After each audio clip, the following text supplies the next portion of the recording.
معركة مصر الكبرى. قصدك 56 ولا 67 ولا 73؟ لا كل دي مش معارك، ما كانت معارك حق المصريين.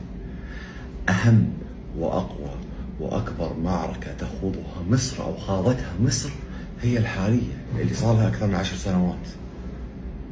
معركة فيها ضحايا ودم ومعاناة وضرب، كل ذلك كي تحيا مصر. بس يعني كانوا الرؤساء السابقين مثل الرئيس الله يرحمه وعلاء، يعني احنا كويتيين ما ننسى يعني افضاله صراحه ومواقفه معنا. الرجل احنا نحبه، كان بيطبطب ويعني يمشي ويحاول. بعدين صارت المساله، جاكم رئيس انا ما اسميه، يقول هو قسى علينا. هل قام الرئيس عبد الفتاح السيسي بالقسوه؟ نعم قسى على الشعب المصري، قسى جدا، وحول المصريين كلهم الى جند في هذا الجيش. يعني الام اللي خلت سندويشات الجبنه كانت تحارب، اللتر البنزين اللي ارتفع، كرت الشحن اللي تشتريه وانت في الغيط وفي فرق والله انها بتحارب. كل المصريين كانوا جنود في هذه الحرب. كباري ايه ده سرقوا البلد. مين اللي سرق؟ مين؟ في حد بمصر سؤال والله كلام جد اخذ وحط بجيبه؟ يعني الرئيس انا عامل اصول وحاعمل، طب هو حطها باسمه؟ لا، ما هو متهني فيها. الى متى؟ الاعمار بيد الله، يعني الله يعطي الجميع طول العمر ان شاء الله ويصلح الجميع. لكن الرجل مات اليوم، انتهى الموضوع، ما راح ياخذ قصور معاه تبغى بمصر.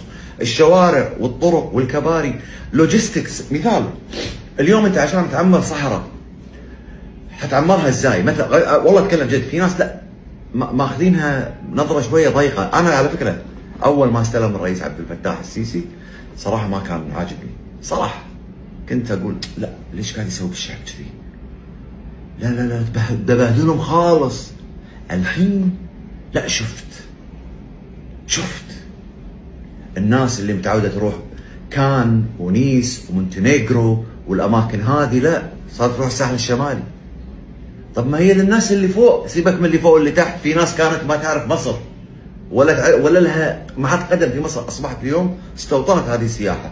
اثنين، الطرق لما تعملي طريق باخر الصحراء، الطريق هذا بحد ذاته فقط وجود الطريق نفسه راح يعمر الدنيا. مثل تقول تبني شجره تحتاج بيئه، تبني استثمار، الاستثمار يحتاج بيئه، شارع، كهرباء، ماء، تبنى مصانع، يشتغل الناس، يرتفع الدخل.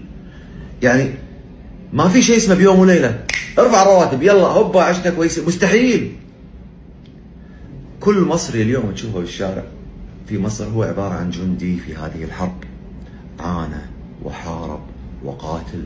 الام قاتلت والاب قاتل، والطالب اللي كان يبدل الشوز كل مرتين ثلاثه بالسنه صار يمسك نفسه غصبا عنه، ظروف البلد.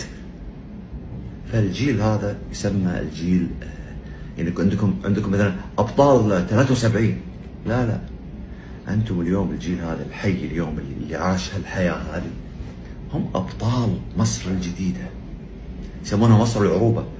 هي مو مصر العروبه حاليا، يمكن اسمها مصر الحروب. لا الحروبه من كثر الحروب فعلا تحارب، كل يوم تقاتل مصر، كل يوم في دوي انفجارات من الانجازات، ودوي عويل والام وجرحى وقتلى واصابات من اجل ان تحيا مصر فقط. تقاس الانتصارات بالغنائم والنتائج. 73 استفدنا، شنو استفدتوا؟ اليوم انتم استفدتوا، اليوم مصر تعمرت، اليوم في ميادين، اسف على الكلمه، مصر ترى كانت وضع مهلهل، اسف ما فيش حتى فيها يعني تصلح الواحد حتى يقعد فيها. لا صارت افخم من دبي في بعض الاماكن، قسما بالله فخمه، اشياء اشيك من اوروبا فيها. طب فيها ناس ميتين طبيعي 120 مليون الله يعينكم صراحه.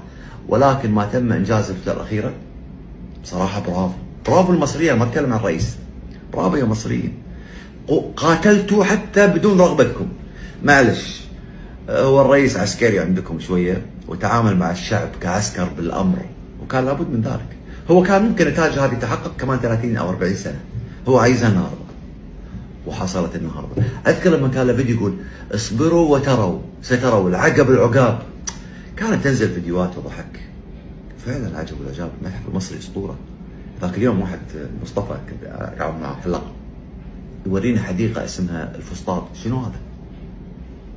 الشوارع. بعدين وراني خطط. الله الله الله الله الله الله اللي عملته مصر خلال اخر 10 سنوات امريكا لم تعمله في 50 سنه. خليكم واقعيين. انت بتطبل سؤال عاوز ايه اطبل؟ عاوز فلوس؟ ليش اطبل؟ سؤال والله جد. واحد يقول انت بتطبل ليش اطبل؟ واحد يتكلم بواقع. الجنيه قاعد يتعدل. انا شخصيا لا اتمنى ان يصل الدولار الى اقل من 30 جنيه. ليش؟ اقتصاديا نفسي كده يبقى الجنيه شويه نازل عشان فرص اكثر. مصانع مصر من وجهه نظري ستكون الصين القادمه في الشرق الاوسط. بل ان المصانع الصينيه من وجهه نظري اظن والله اعلم ستفتح في مصر. ليش؟ لان الارض مهيئه، الشوارع، البنى التحتيه، والايدي العامله صارت ارخص، وشهاداتها عاليه، واستقرارها افضل، والمصريين غير عن الاخرين. غير المصري بيستحمل الشغل. الاوروبي بيتذمر، الامريكي لا، المصري بيستحمل. اديله شغل حيشتغل. انا فرحان. الله يهنيكم يا مصريين ويوفقكم يا رب. السلام عليكم.